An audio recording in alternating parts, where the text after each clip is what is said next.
আমরা তো জানি যে আপনি খুবই ফ্রেন্ডলি একজন মানুষ, তো এখনকার বন্ধু আসলে কারা, বন্ধু তালিকায় কারা আছে? এখনকার দুইটা বন্ধু হচ্ছে যারা সবচেয়ে বেশি ক্লোজ।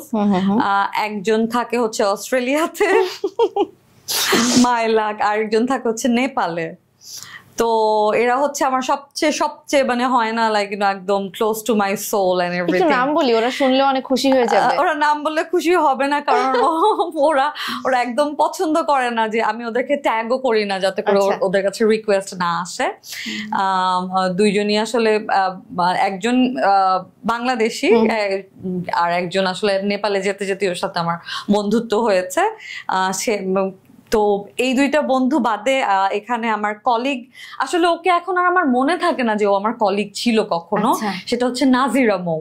মানে ও যে কখনো ওর সাথে আমার ফার্স্ট দেখা হয়েছে যে শুটিং করতে গিয়ে, এটা আমি মাঝে মাঝে ভুলে যাই বলতে, যে আমার মনে হয় ও আমার রেগুলার ফ্রেন্ড। আচ্ছা। তারপরে হচ্ছে তিথি আমার খুব ভালো বন্ধু।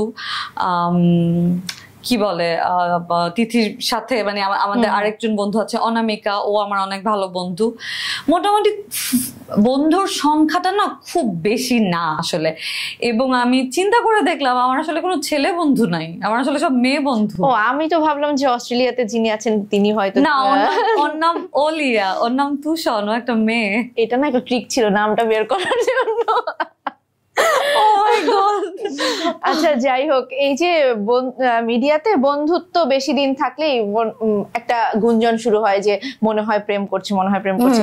আসলে কি বন্ধুত্বের আড়ালে প্রেম থাকে, নাকি এটা একদমই নিছকই গুঞ্জন? না, যেটা বন্ধুত্ব হয় সেটা বন্ধুত্বই থাকে। আর যেটা আসলে প্রেমটা হয় সেটা আসলে মনে হয় মানে হয় না যে স্পার্ক, মানে কাজ করতে গিয়েছি প্রথম দিন বা সেকেন্ড ডে যেতেই আসলে মনে হচ্ছে যে something is not regular, right?